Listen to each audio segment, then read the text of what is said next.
Huh? I still remember the first time I watched Idiocracy, laughing until tears streamed down my face, convinced, like so many others, that it was just a harmless, exaggerated comedy, prophetic maybe, but safely distant from reality. Back then, the stupidity felt cartoonish, the characters too absurd to be real, and there was a comforting sense that we were outside the story, laughing at it rather than being implicated by it. But that sense of safety was carefully constructed, because Idiocracy was once far darker, far more unsettling than the version audiences were allowed to see. Buried beneath the jokes were deleted scenes that revealed a film less interested in mocking stupidity and more concerned with exposing how decline quietly takes root through everyday behavior, apathy, and normalization. An early cut included a crude, emotionless sex scene intercut with the opening montage, shifting the joke into dangerous territory by implying that reproduction itself is not neutral, that society's future is shaped by repeated, unexamined choices, an implication so close to eugenic thinking it had to be removed. Another vanished scene showed schools reduced entirely to overstimulation, where children were no longer taught to think, only managed through loud distractions, turning education into pure behavior control and accusing society of valuing obedience over understanding.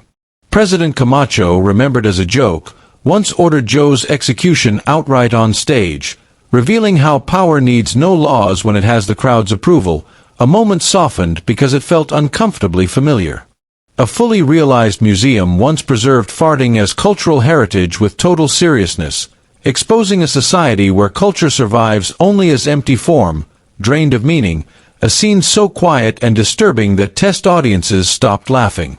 Near the end, Joe once stood silently in the White House, realizing the system itself was the problem, not any single leader or solution, a moment cut because it offered no relief, no punchline, only unease.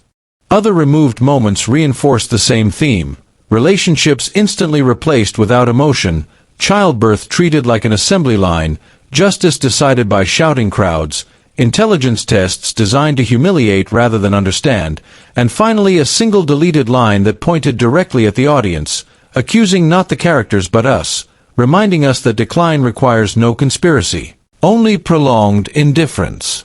That line vanished completely, because it erased the distance between the screen and the theater. After all these cuts, one truth becomes clear. Idiocracy was never dangerous because it was prophetic, but because it was once too honest. The version we know is diluted just enough to feel stupid, distant, and safe, a world to laugh at rather than a mirror held up to our own. The deleted scenes weren't removed because they were unnecessary, but because while they existed, Idiocracy stopped being a comedy at all.